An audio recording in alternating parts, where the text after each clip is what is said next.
ایک مسلمان کا جس طرح اللہ تبارک و تعالیٰ کے ساتھ ایک گہرا، مضبوط اور سب سے مستحکم رشتہ ہوتا ہے، اور جس طرح اس کا سب سے مضبوط اور مستحکم رشتہ نبی کریم صلی اللہ تعالیٰ علیہ وسلم کی اعلی مرتبت بارگاہ کے ساتھ ہوتا ہے، ان مضبوط رشتوں کے ساتھ ساتھ پھر انسان کے تعلقات معاشرے کے ساتھ ہوتے ہیں، کنبے کے ساتھ ہوتے ہیں، پڑوسیوں کے ساتھ ہوتے ہیں، دوستوں کے ساتھ ہوتے ہیں، استاد شاگرد کا آپس میں رشتہ ہے، پیر مرید کا آپس میں رشتہ ہے، بھائی کا بھائی سے تعلق ہے۔ ان سارے رشتوں کے ساتھ ساتھ انسان کا ایک رشتہ اپنے آپ کے ساتھ بھی ہوتا ہے۔ انسان کا اپنے نفس کے ساتھ، اپنی ذات کے ساتھ بھی تعلق ہوتا ہے۔ نبی کریم صلی اللہ تعالیٰ علیہ وسلم نے ایک لفظ کہہ کے نا کہ تم پر تمہاری ذات کا بھی حق ہے، تم پر تمہارے نفس کا بھی حق ہے، تو ہم پر ہمارے حقوق بھی نبی کریم نے مقرر فرما دیے۔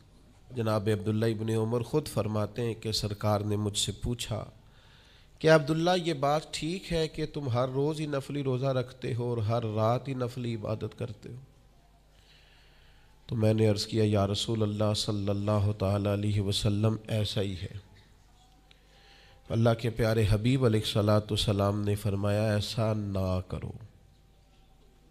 وہ نفلی روزہ رکھتے تھے، ہر روز ہر رات نفلی عبادت کرتے تھے، تو محبوب نے ان سے تصدیق کرانے کے بعد فرمایا ایسا نہ کرو، کبھی روزہ رکھا کرو، کبھی افطار کیا کرو، اور فرمایا کبھی نماز پڑھا کرو، کبھی سو جایا کرو۔ کیوں؟ اس لیے کہ حضور فرمانے لگے تمہارے جسم کا بھی تم پر حق ہے، تمہاری آنکھ کا بھی تم پر حق ہے کہ اسے نیند آتی ہے، تمہاری بیوی کا بھی تم پر حق ہے، اور فرمایا تم سے جو ملاقات کرنے کے لیے آتا ہے اس کا بھی تم پر حق ہے۔ تو یہ لفظ کہہ کے کہ تمہارے اپنے اوپر بھی حقوق ہیں، تمہاری ذات کے بھی تم پر حق ہیں۔ بعض لوگ تصوف اور طریقت کے نام پر بہت مشکل باتیں کرتے ہیں اور بہت مشکل باتیں سناتے ہیں، اور بعض لوگ پھر ان باتوں کا بڑا سخت اور مشکل معنی بھی لیتے ہیں کہ بڑی شدید جد و جہد کرنی چاہیے، ہمیشہ راستہ وہی اختیار کرنا چاہیے جو مشقت والا ہو، ہمیشہ وہی کام کرنے چاہیے جن کے اندر زیادہ دشواری ہو۔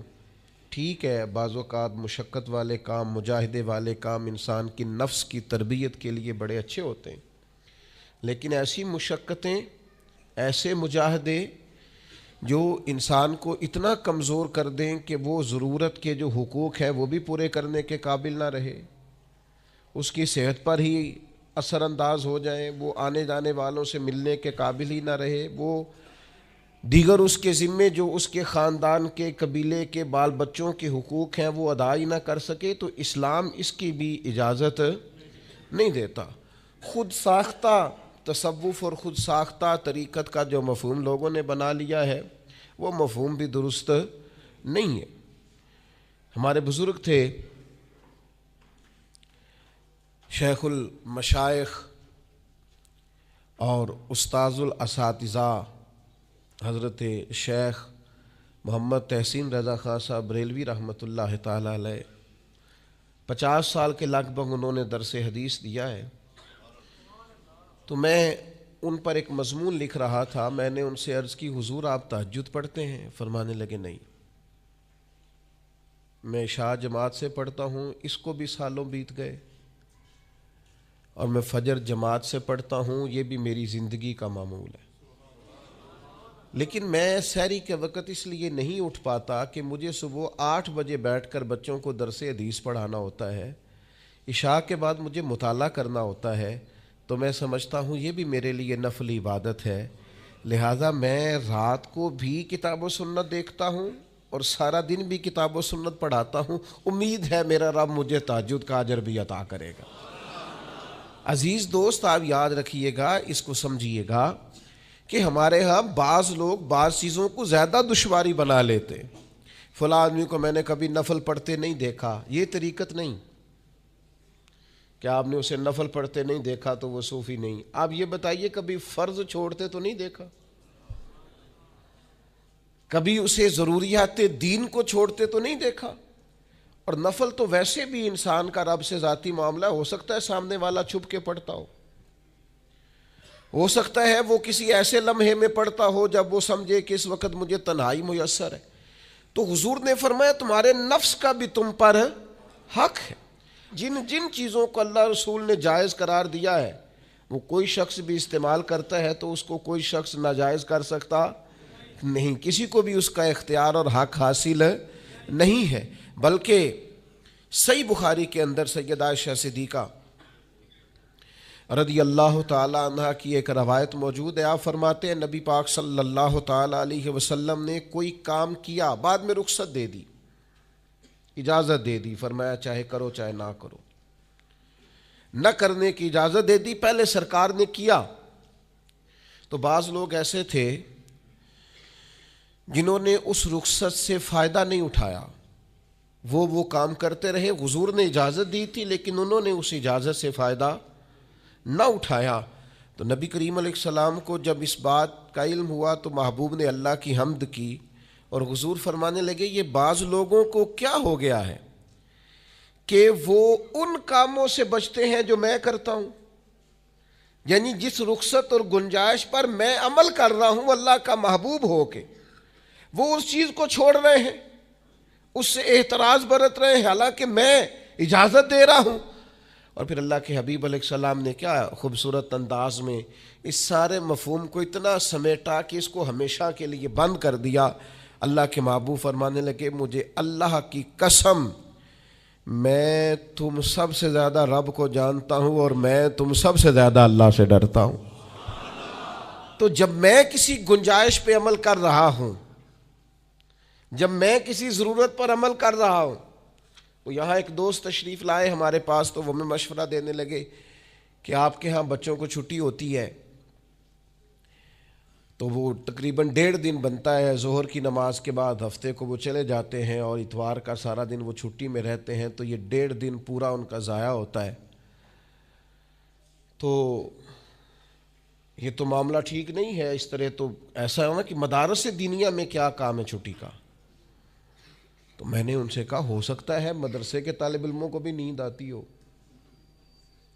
ہو سکتا ہے ان کا بھی کبھی کسی گراؤنڈ میں جا کے کھیلنے کو جی چاہتا ہو سکتا ہے یہ بھی اسی طرح کے لوگ ہوں جس طرح کے عام بچے ہوتے ہیں، ہو سکتا ہے وہ ساری خواہشات ان کے اندر بھی پائی جاتی ہوں جو باقی لوگوں کے اندر پائی جاتی ہیں. آپ وہ پابندیاں کیوں لگاتے ہیں جو پابندی اللہ رسول نے نہیں لگائی؟ جس چیز کو شریعت نے بین نہیں کیا ہم کون ہوتے ہیں اس کو بین کرنے والے؟ سمجھیں. ہاں ایک بات ضرور ہے، ہم اپنے وجود کے مالک نہیں ہیں، اس کا مالک اللہ ہے. وہ خالق ہے، ہم مخلوق ہیں. وہ معبود ہے، ہم اس کے عابد ہیں. وہ ہمارا مالک ہے. ہمیں اپنے نفس کو، اپنے وجود کو اس کی فرما برداری میں رکھنا. نفس کے حق کا یہ مطلب نہیں ہے کہ خواہش نفس میں اگر کوئی ناجائز چیز پیدا ہوتی ہے تو اس کی تکمیل کے لیے بھی ہم دوڑ پڑیں گے. اس کی شریعت کے اندر اجازت نہیں ہے. اجازت اس بات کی ہے کہ جن چیزوں کو شریعت نے جائز قرار دیا ہے آپ اگر ان کا حصول چاہتے ہیں، آسانی چاہتے ہیں تو آپ ضرور ان کو اختیار کریں، کوئی منع والی بات نہیں ہے. میں نے کہا بعض لوگ نا بعض چیزوں پر شدت کرتے ہیں، یعنی نبی کریم علیہ السلام کے صاحبزادہ گرامی حضرت ابراہیم علیہ السلام کا وصال ہو گیا تو نبی کریم کی آنکھوں میں آنسو آ گئے. تو ایک شخص نے حضور سے کہا یا رسول اللہ آپ بھی روتے ہیں، آپ تو صبر کا درس دیتے ہیں. تو نبی کریم نے فرمایا یہ جو آنسو نکل آئے ہیں نا یہ بیٹے کی محبت کی علامت ہے. باقی فرمایا میرے دل اور زبان پر وہی ہے جس سے میرا رب راضی ہوتا ہے. میں اللہ سے کوئی شکوہ نہیں کر رہا، اس کی تقدیر پر راضی ہوں. لیکن یہ کہ جو انسان پر اللہ تعالیٰ نے کچھ فطری محبت رکھی آپ اس کو بھی قبول نہیں کرتے بعض لوگ. تو کچھ لوگ بعض لوگوں پر زیادہ شدت کرتے ہیں. بعض لوگ بعض چیزوں کے معاملے میں زیادہ شدت کا. حضرت عمر کو نبی پاک نے کچھ نذرانہ دینا چاہا, ہدیہ دینا چاہا. ایک ہے آپ کسی سے مانگتے ہیں, ایک ہے کوئی آپ کو دیتا ہے. ان دونوں باتوں میں وہ جو تحفہ لینا دینا ہے اسے تو حضور نے فرمایا محبت بڑھتی ہے. تو حضرت یہ صحیح بخاری میں موجود ہے, نبی کریم نے کچھ دیا تو حضرت عمر عرض کرنے لگے نہیں یا رسول اللہ ضرورت نہیں. تو محبوب نے فرمایا جو بن مانگے ملے وہ تو اللہ کی طرف سے ہے. وہ ایک صاحب مجھے کہنے لگے فلاں صاحب کہتے ہیں ہم چندہ نہیں مانگتے. تو میں نے کہا وہ زیادہ نیک ہونا چاہتے ہیں, کوئی حرج والی بات نہیں. وہ چندہ نہیں مانگتے, وہ زیادہ پرہیزگار ہونا چاہتے ہیں, زیادہ آگے بڑھنا چاہتے ہیں. ورنہ نبی پاک نے تو اعلان کیا ہے کہ تبوک پہ جانا ہے, مجاہدوں کو چندے کی ضرورت ہے. اعلان کیا کہ نہیں کیا رسول پاک نے؟ تو آپ کس کو علماء کی توہین کا پہلو بنائیں گے؟ رسول اللہ صلی اللہ علیہ وسلم نے اعلان نہیں فرمایا؟ اگرچہ مالک کے کل ہیں لیکن حضور نے اعلان کیا. اور قرآن مجید میں تو کفار نے شکوہ کیا ہے کہ رب ہم سے مانگتا ہے معاذ اللہ. اس کا معنی یہ ہے کہ اللہ فقیر ہے, ہم غنی ہیں. یا آپ 28ویں پارے میں دیکھ لیں کہ رب کہتا ہے قرض حسنہ دو, تو آپ کیا معاذ اللہ یہ آیتیں دے کے اللہ پر تنقید کریں گے؟ معاذ اللہ ثم معاذ اللہ نقل کفر نباشت کہ اللہ لوگوں سے کہتا ہے میرے راستے میں خرچ کرو, اور ایک جگہ نہیں جگہ جگہ کہتا ہے. آپ کچھ زیادہ نیک ہونا چاہتے ہیں, یعنی جس بات کا اللہ اعلان کر رہا ہے وَمِمَّا رَزَقْنَاهُمْ يُنْفِقُونَ, جو میں نے تمہیں دیا ہے میری راہ میں خرچ کرو, جس کا حضور اعلان کر رہے ہیں. ایک شخص کھڑا ہو گیا تھا جی ہو مولوی چندے مانگتے ہیں. او خدا کے بندے, جو کام عین کتاب و سنت میں موجود ہے, تم کو ضرورت سے زیادہ نیک ہونا چاہتے ہو تو یہ تمہارا خود ساختہ دین ہے, یہ رسول اللہ کا دین نہیں ہے, یہ تمہارا. اور لوگ ہیں کہ کہہ رہے ہیں واہ واہ بڑی بات ہے. تو اس لیے ہمارے وجود کا بھی ہم پر حق ہے. چند ایک نفس کے حقوق آج بیان کرنے.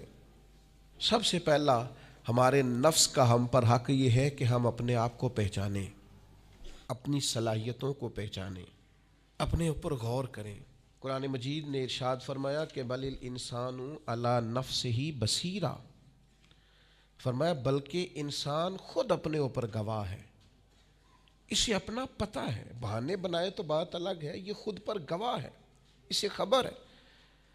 انسان عالم اصغر ہے, ہم نہ اپنے آپ کو پہچانتے نہیں, ہمیں اپنی خوبیوں کا پتہ نہیں ہوتا. یہ جو ہم استاذ کے پاس جاتے ہیں نا, یہ جو ہم مرشد کے پاس جاتے ہیں نا, وہ ہمیں نکھار کے نا تو وہ ہماری خوبیاں ہماری آنکھوں کے سامنے کر دیتے ہیں کہ یہ تمہارے اندر صلاحیت ہے. وہ تراش کے نا پتھر کو تو اسے ہیرا بنا دیتے ہیں, وہ نکموں کو کام کا بنا دیتے ہیں. وہ کیا کرتے ہیں کہ وہ ہمیں ہمارے اپنے آپ سے آگاہ کر دیتے ہیں. یعنی ہے وہی تیرے زمانے کا امام برحق جو تجھے حاضر و موجود سے بیزار کرے اور موت کی شکل میں دکھلا کے تجھے جلوہ یار زندگی تیرے لیے اور بھی دشوار کرے. وہ جو تیرا جینا اوکھا کر دینا, مشکل نہیں میں کہتا, اگرچہ اردو ہے لیکن مشکل اور اوکھا, یہ اوکھا ذرا زیادہ وزنی ہے. جو جینا اوکھا کر دے وہ درویش ہوتا ہے, جو تیرے لیے مشکل کر دے. بھائی اپنے آپ کو پہچانے, اپنے اوپر غور کریں. اللہ تعالیٰ نے بنایا ہے اور بنانے والا کہتا لقد خلقنا الانسان فی احسن تقویم. بنانے والا کہتا ہے میں نے تجھے بڑی بہترین ساخت میں بنایا. او انسان میں نے تجھے بڑا ہی سونا بنایا. کوئی تیرے ناک پر تنقید کرے تو کرے, تو کہہ تجھے پتہ نہیں یہ چاہت کس کی ہے, میں مرضی سے نہیں بنا, یہ بنانے والے نے بنایا ہے. اس نے تجھے سونا بنایا, تو اپنے آپ کو پہچانتا ہی نہیں. تو جو ہے نا خدا جانے بلندی ہے کہ پستی پر جہاں میں ہوں وہاں کوئی نہیں ہے. تو اپنے قد سے بھی پیار کر, تو اپنے رنگ سے بھی پیار کر, تو اپنے وجود کی ساخت سے بھی پیار کر. اور پھر وہ کہتا ہے تجھے بنایا, باقی سارا کچھ تیرے لیے بنایا.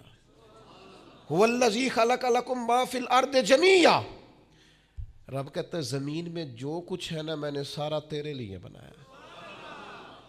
تجھے اللہ رسول کے لیے بنایا ہے, اور باقی زمین میں جو کچھ ہے وہ سارا تو پہچانتا ہی نہیں. یہ ہر چیز مسخر ہے تیرے سامنے. اتنا بڑا ہاتھی ہوتا ہے اور ایک عام آدمی ہلکی سی چھڑی لے کے اسے چلا رہا ہوتا ہے. اونٹ کتنا لمبا چوڑا وزنی ہوتا ہے لیکن ایک عام آدمی اس کے ناک میں نکیل ڈال کے اسے گھما رہا ہوتا ہے.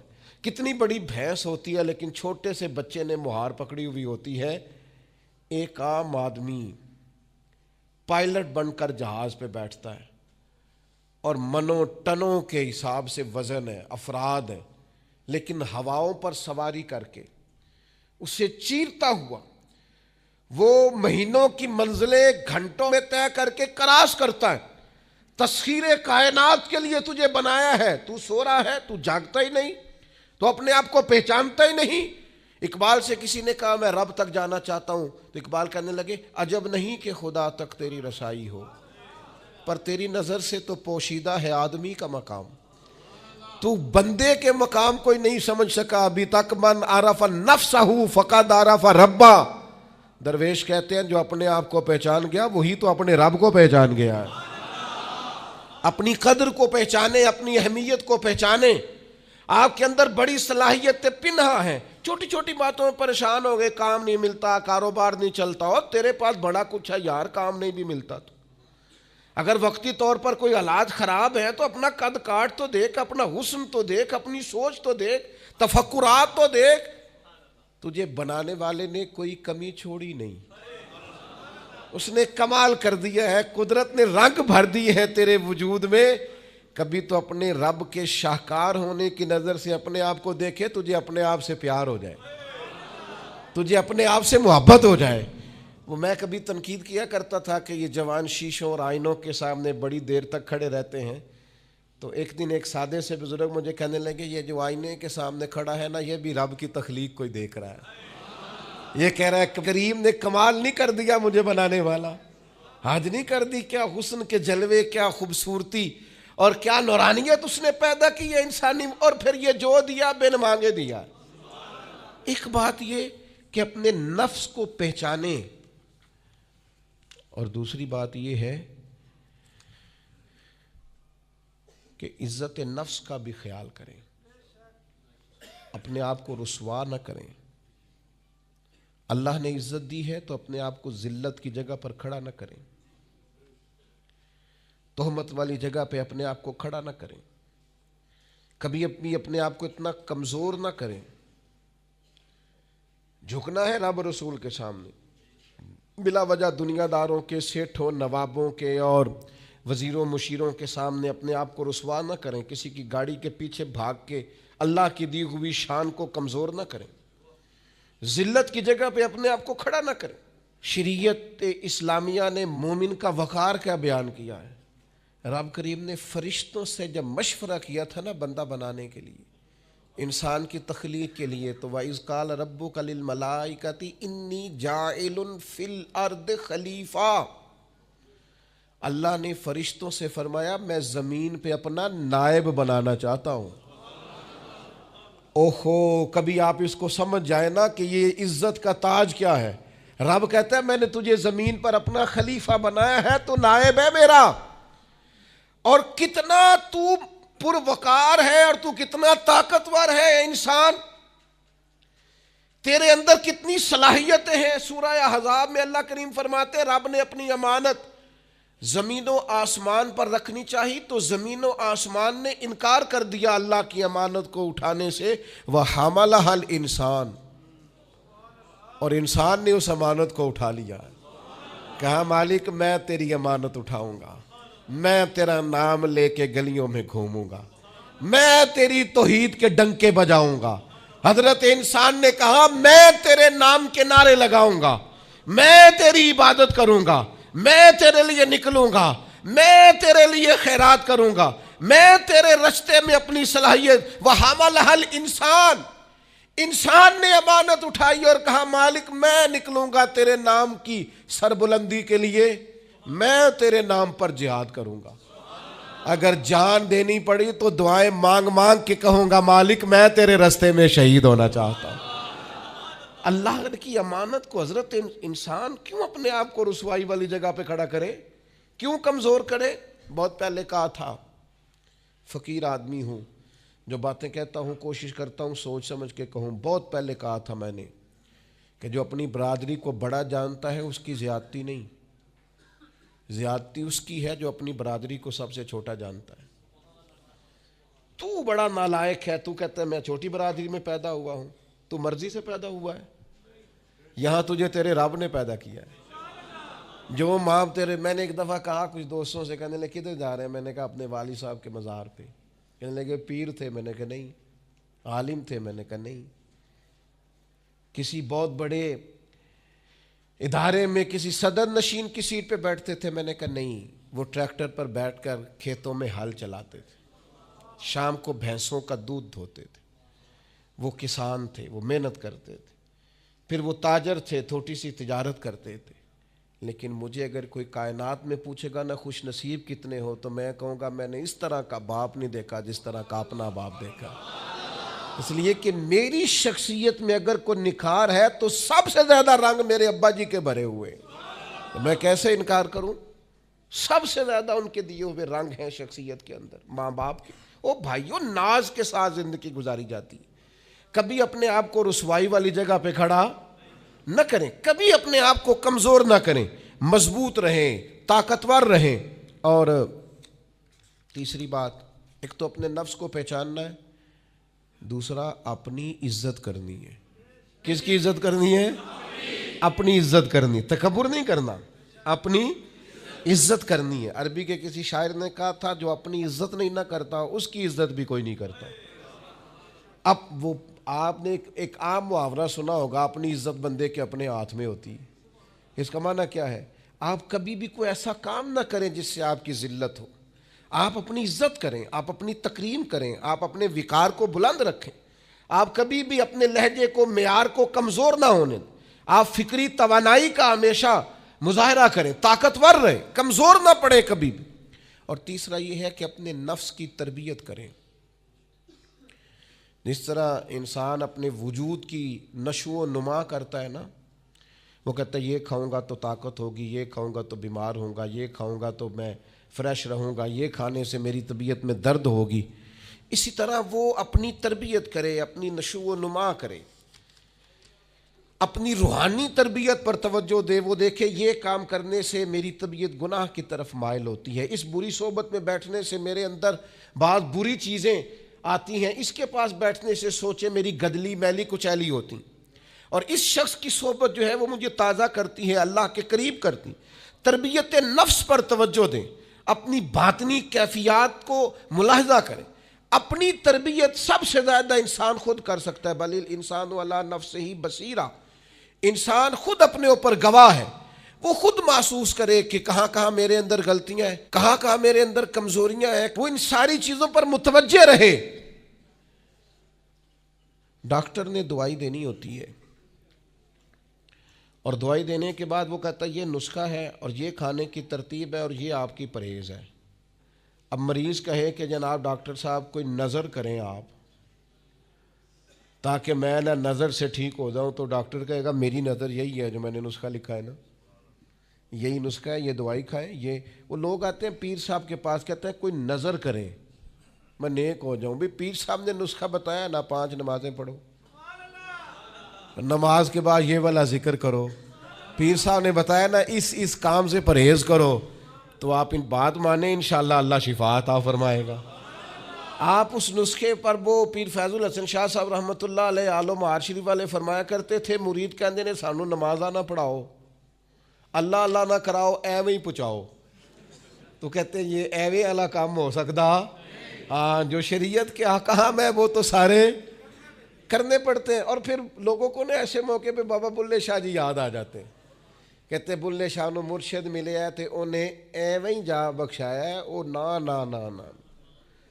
300 پہلی زمین ہوندی سی بابے بلے شاہ دی، انہیں ساری دیتی دی اللہ دی راہ وچ. ایویں جڑا جے نا وہ اے والا ایویں جے. نیرا شیر نہ پڑھو، پیچھے پلٹ کے دیکھو تو صحیح اس شخص نے کمال کیا کیا کیا ہے. مجھے اتنا نظر آ رہا ہے وہ بلے شاہ نو مرشد ملیا جنہیں ایویں ہی جا بخشایا، وہ ایویں ہی ان کی عاجزی ہے، وہ ان کی عاجزی ہے، وہ انکساری ہے. وہ کہتے ہیں کہ مجھے بہت زیادہ مشقت نہیں کرنی پڑی، ایک ہی مرشد سے سارا کچھ مل گیا ہے. یہ اس بات کا ترجمہ ہے، اس کی تشریح ہے. من مانی باتیں، من مانی آپ تربیت اپنی کریں, اپنے اوپر غور کریں. اور چوتھا, ہمارے نفس کا ہم پر حق یہ ہے کہ اپنے نفس کا احتساب کریں, اپنے نفس کو اللہ کی رضا کے مطابق ڈھالیں, اس کا محاسبہ کریں. جو لوگ حساب کتاب نہیں نہ رکھتے, ہمارا ادارہ ذرا بڑا ہوا ہے تو ہم نے اسپیشل اکاؤنٹ میں پکا بندہ رکھ لیا ہے. پہلے ایک دوست کام کرتے تھے رضا کارانہ طور پر, شام کو بیٹھتے حساب کتاب کر دیتے. کمیٹیوں میں ایک شخص کیشیئر ہوتا ہے. پھر اب ادارہ بڑا ہو گیا, نظم بڑا ہو گیا, کام بڑا ہو گیا. اب وہ ایک آدمی شام کو اگر بیٹھے گا تو کرے گا نہیں, تو مستقل ایک صاحب ہیں جو ڈیوٹی کرتے, نظام کو دیکھتے.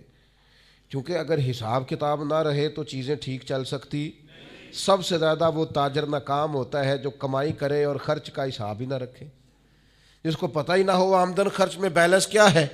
اس لیے حضرت عمر رضی اللہ تعالیٰ عنہ ارشاد فرماتے ہیں, اپنا حساب کرو اس سے پہلے کہ قیامت میں تمہارا حساب کیا جائے. اپنے نفس کا محاسبہ ضرور. ہم نہ ساری زندگی دوسروں کا حساب کرتے رہتے ہیں, فلاں کہاں سے کماتا ہے, کہاں کھاتا ہے, کہاں پہنچ گیا, کون سی سیاست کی, کس کے پاس اٹھتا بیٹھتا ہے, کہاں سے آتا جاتا ہے, چلاک بڑا ہے, فلاں سے مل گیا. اور ساری زندگی دوسروں کا خیال رکھتے گزر گئی. اس سے زیادہ بھی کبھی اپنا رکھا ہوتا نا, تو بات کہاں سے کہاں پہنچ جاتی. محاسبہ نفس کرنا, اور کتنا کرنا ہے, اس نفس کو قابل بنانا ہے. حضرت سیدنا عبداللہ ابن سلام رضی اللہ تعالیٰ عنہ نے لکڑیوں کا گٹھا, پرانے زمانے کے اندر ایندھن لانا, لکڑیاں اکٹھی کر کے لانا, یہ بھی روزمرہ کی ڈیوٹیوں میں سے ایک ڈیوٹی ہوتی تھی. وہ ڈیوٹی آج کل ہم ماہانہ گیس کا بل دے کے پوری کرتے ہیں. یہاں اب بھی اس کی ایک صورت ہمارے پاس ہے کہ بہت سارے لوگوں نے سلنڈر اٹھائے ہوتے ہیں, گیس بھروانے جا رہے ہیں. تو اس سے کچھ عرصہ پہلے یا آج بھی دیہی ماحول کے اندر بعض لوگ شام کو لکڑیاں اکٹھی کر کے لاتے تھے کہ وہ آئیں گی تو کھانا پکے گا ایندھن کے لیے. حضرت عبداللہ ابن سلام رضی اللہ تعالیٰ عنہ لکڑیاں اپنی پشت پہ رکھے ہوئے ہیں, گھر کی طرف آ رہے ہیں. تو ایک شخص نے آپ سے کہا کہ جناب حد ہو گئی, گھر میں بیٹے بھی موجود ہیں, غلام بھی موجود ہیں, اور آپ یہ کام خود کر رہے ہیں. تو حضرت عبداللہ ابن سلام فرمانے لگے, بیٹے بھی موجود ہیں اور غلام بھی موجود ہیں, اور ایک بات اور بھی شامل کر رہا ہوں, اللہ کے فضل سے میرے بچے اور میرے خادم میرے فرما بردار بھی ہیں, بات بھی مانتے ہیں. لیکن فرمانے لگے میرا نفس نہ تھوڑا بڑا ہو گیا تھا. یہ مجھے کہہ رہا تھا تو بہت بڑا آدمی ہو گیا ہے, تو بہت بڑا شخص ہو گیا, تیری بڑی شخصیت ہو گئی ہے. فرمایا یہ جو ذرا لکڑیوں کا گٹھا پشت پہ رکھا ہے نا, یہ رکھا پشت پہ ہے, لیکن ذرا حساب اپنے نفس کا کر رہا ہوں, محاسبہ نفس کر رہا ہوں, اسے سمجھا رہا ہوں کہ اتنا بڑا ہونے کی ضرورت. ہمارے بزرگ فرمایا کرتے تھے آخر تک اپنے استادوں کی بارگاہ میں حاضری دینی ہے. میرے اسا فرمایا کرتے آخر تک اپنے مشائخ سے جڑے رہنا ہے, آخر تک اپنے اساتذہ کے پاس آنا جانا. کچھ لوگ بے نیاز ہو جاتے ہیں نا, خود عالم ہو گئے اب استاد گئے, خود بڑے ہو گئے اب گئے. کہتے تھے آخر تک جانا, اس لیے کہ بعض لوگوں کے پاس جانے سے انسان کو لگتا ہے کہ نہیں مجھ سے بھی بڑے موجود ہیں. ان کے پاس بیٹھنے سے احساس ہوتا ہے کہ میں اتنا بڑا نہیں ہوں. اور بڑا بھی ہمیشہ وہی ہوتا ہے جس کا کوئی بڑا ہوتا ہے, جس کا کوئی بڑا نہیں وہ کیسے بڑا ہوگا. تو اللہ تعالیٰ نے بھی ہمیں قرآن مجید کے اندر یہ حکم دیا, یا ایھا الذین آمنوا اتقوا اللہ ولتنظر نفس ما قدمت لغد. اے ایمان والو اللہ سے ڈرو اور ہر جان حساب کرے, محاسبہ کرے, دیکھے کہ اس نے کل کے لیے آگے کیا بھیجا. کل کے لیے اس اپنا حساب کرنا ہے, محاسبہ نفس کرنا ہے. یہ نفس کا حق ہے. جس طرح کپڑے میلے ہو جاتے ہیں تو آپ پریشان ہوتی ہیں کہ یار یہ میلے ہو گئے بدلنے چاہیے. جوتے ٹوٹ جاتے ہیں تو آپ خیال کرتے ہیں یار مجھے آنا جانا ہوتا ہے, یہ مجھے ٹھیک کرنے چاہیے. تو نفس پر میل کچیل چڑھ جاتی ہے, لوگ حساب ہی نہیں کرتے. باطن سارا گدلا ہو جاتا ہے, لوگ حساب ہی نہیں کرتے. اندر سارا کمزور ہو جاتا ہے, حساب ہی نہیں کرتے. اس نفس کا حساب کرنا ہے, محاسبہ کرنا ہے. اس کا بھی حق ہے. جس طرح آپ کے جسم کا حق ہے کہ لباس ٹھیک ہو, جوتے ٹھیک ہوں, آپ نے غسل کیا ہوا ہو, اس طرح آپ کے نفس کا بھی حق ہے. اس کا حق کیا ہے کہ اسے اتنا ٹھیک کر دے, اتنا محاسبہ کریں, اتنی اس کی عادات بہتر کریں کہ وہ رب کی رضا کے مطابق ڈھل جائے, اللہ رسول کی رضا کے مطابق دھل جائے, نکھر جائے, صاف ہو جائے. اس طرح کا ہو جائے کہ جب دنیا سے جانے لگے تو آواز آئے, یا ایتھا النفس المطمئنہ اے نفس مطمئنہ ارجعی الی ربک راضیۃ مرضیہ، لوٹ اپنے رب کی طرف، تو اپنے رب سے راضی ہے اور تیرا رب تجھ سے راضی ہے۔ اس نفس کو اللہ کی رضا کے مطابق ڈھال دیں۔ حضرت ابراہیم ابن ادم رحمۃ اللہ علیہ ایک دن مریدوں کے بیچ بیٹھے ہوئے تھے، فرمانے لگے دنیا میں جو کچھ ہوتا ہے میری مرضی سے ہوتا ہے۔ تو سارے مرید آپ کی طرح کے عقیدت مند تو نہیں نہ ہوتے چپ کر کے سن لیں، کچھ سوچتے بھی ہیں، ان کا دماغ فوری طور پر تنقید کی طرف بھی مائل ہوتا ہے۔ جب آپ نے فرمایا کہ دنیا میں جو کچھ ہو رہا ہے میری مرضی سے ہو رہا ہے، تو کچھ لوگ جو تھے ان کی آنکھیں بتاتی تھیں کہ سوال فوری طور پر آ گیا ہے، ذہنوں کو پریشان کر رہا ہے۔ تو ایک صاحب نے کہہ لیا حضور یہ بڑا دعویٰ ہی نہیں، دنیا میں جو ہو رہا ہے میری مرضی سے ہو رہا ہے۔ فرمانے لگے اصل بات نہیں نا، تم نے آگے پوچھا ہی نہیں، میں بتانے لگا تھا۔ کچھ لوگ پریشان جلدی ہو جاتے، اگلا صفحہ پڑھتے نہیں پچھلے پہ ہی پریشان ہو جاتے۔ کہا دنیا میں جو کچھ ہو رہا ہے میری مرضی سے ہو رہا ہے، اور میری مرضی وہی ہے جو میرے رب کریم کی مرضی ہے۔ میں نے اپنی مرضی اللہ کی مرضی میں فنا کر دی ہے، لہذا جو کچھ بھی ہو رہا ہے چونکہ میری مرضی وہی ہے جو میرے یا ایتھا النفس المطمئنہ ارجعی الی ربک راضیۃ مرضیہ، اے نفس مطمئنہ لوٹ اپنے رب کی طرف، وہ تجھ سے راضی ہے اور تو فادخلی فی عبادی، آجا میرے خاص بندوں میں داخل ہو جا، وادخلی جنتی، آنا میں نے تیرے لیے جنت تیار کی ہے، میری جنت میں داخل ہو جا۔ لیکن کیا کرنا ہے؟ نفس مطمئنہ، کون سا؟ ایسا نفس تیار کرنا ہے جو اللہ سے راضی ہو اور اللہ اس سے راضی ہو۔ اس کا محاسبہ کر کے اس طرح کا بنا لیں کہ یہ اس طرح کا ہو جائے کہ جس طرح اللہ اس سے راضی ہے اور یہ